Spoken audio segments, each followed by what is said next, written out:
It's called Title 42, an order handed down by the Centers for Disease Control in early 2020, changing immigration policy at the borders at a time of pandemic. The order, renewed last October, authorizes the expulsion of those crossing the border illegally as a protective measure against disease. But across the littoral divide in West Texas is a deeper divide over Title 42. Title 42 it gives the authority to, in this case, to Border Patrol, to detain, arrest, and expel people right away at the border as they cross the border. Fernando Garcia is founder and executive director of immigrant advocacy group Border Network for Human Rights in El Paso, Texas. What we're seeing right now is not even a massive deportation. It's a massive expulsion of people with no due process. The ripple effect being felt by government officials in Mexico as well. And we understand this policy. People that come in through Mexico are being sent back through this border. As general coordinator at local government group COESPO, overseeing migration in Ciudad Juarez, Mexico, from their offices on the Paso del Norte Bridge, Enrique Valenzuela says that Title 42 is about health and safety at an unpredictable time. Just now, we're expecting to have some sort of a third wave. So this is something that I think we must understand at this point. And that is where advocates and officials disagree.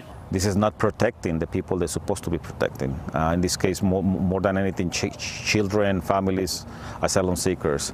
So they just rapidly expelled from the country and without any chance to present their cases.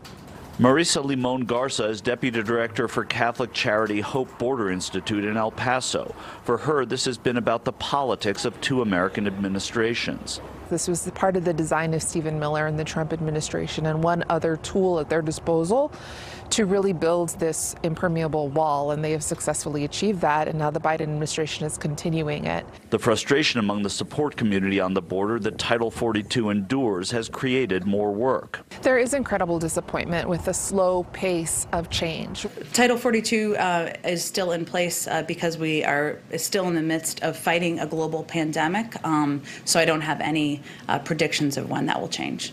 For us, it's really encouraging the Biden administration to be bold, to have courage, to take the opportunity to listen to borderland communities like ours, and to make good on the promises that President Biden ran on.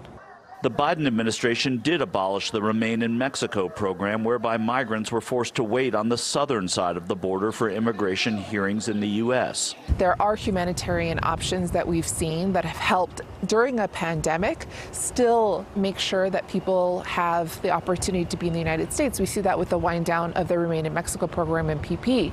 Even as we were on the Mexican side of the bridge, we saw migrants going into the United States who will have hearings when U.S. immigration courts reopen, and that foretells what may happen when and if Title 42 ends. But there are people here waiting to cross into the U.S. once Title 42 is lifted. And, I wouldn't dare anticipate the scenario in Central America or South America or even in Mexico when that happens.